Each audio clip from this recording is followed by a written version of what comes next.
साहित्य की खूबी ये नहीं है जो समझा वो लिख दिया, लेकिन साहित्य की खूबी ये है कि जो आपने लिखा वो ऐसा होना चाहिए कि उसको पढ़ करके कुछ लोग सोचने में मजबूर हो जाए, उनकी विचारधारा बदल सके, बिल्कुल। उनका चिंतन बदल सके, तो ये सबसे बड़ी वो है।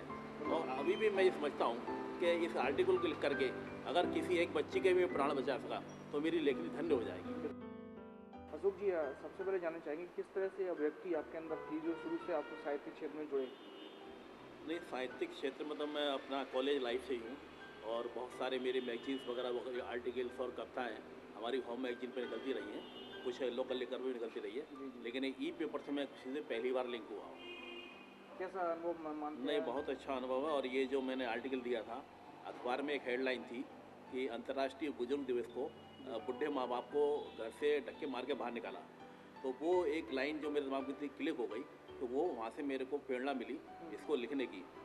और मेरा एक आदर्श रहा है, जयशंकर प्रसाद जी ने अपनी महाकवि जयशंकर प्रसाद जी ने अपनी कालजयी कृति आंसू में लिखा है, घनीभूत पीड़ा थी जो मन में, वही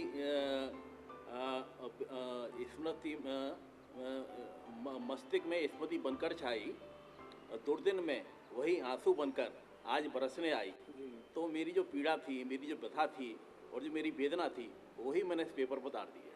अशोक जी, एज ए बैंक मैनेजर हैं आप, जी सर। किस तरह से टाइम कैसे निकालते हैं? देखिए, अब टाइम तो ये है कि ये चीज़ें हैं जो आदमी साहित्य से जुड़ा होता है, उसके दिमाग में बहुत सी चीज़ें घूमती रहती हैं कहीं। उसको पेपर पे एक आकृति देना कई बार मुश्किल होता है, इतना समय नहीं होता है, फिर भी जब समय मिलता है तो कोशिश करते हैं। और सबसे बड़ी चीज़ वो मैं जो समझता हूँ वो ये है कि साहित्य की खूबी ये नहीं है जो समझा वो लिख दिया, लेकिन साहित्य की खूबी ये है कि जो आपने लिखा वो ऐसा होना चाहिए कि उसको पढ़ करके कुछ लोग सोचने में मजबूर हो जाए, उनकी विचारधारा बदल सके, बिल्कुल। उनका चिंतन बदल सके, तो ये सबसे बड़ी वो है। और अभी भी मैं ये समझता हूँ कि इस आर्टिकल को लिख करके अगर किसी एक बच्ची के भी प्राण बचा सका तो मेरी लेखनी धन्य हो जाएगी। बिल्कुल।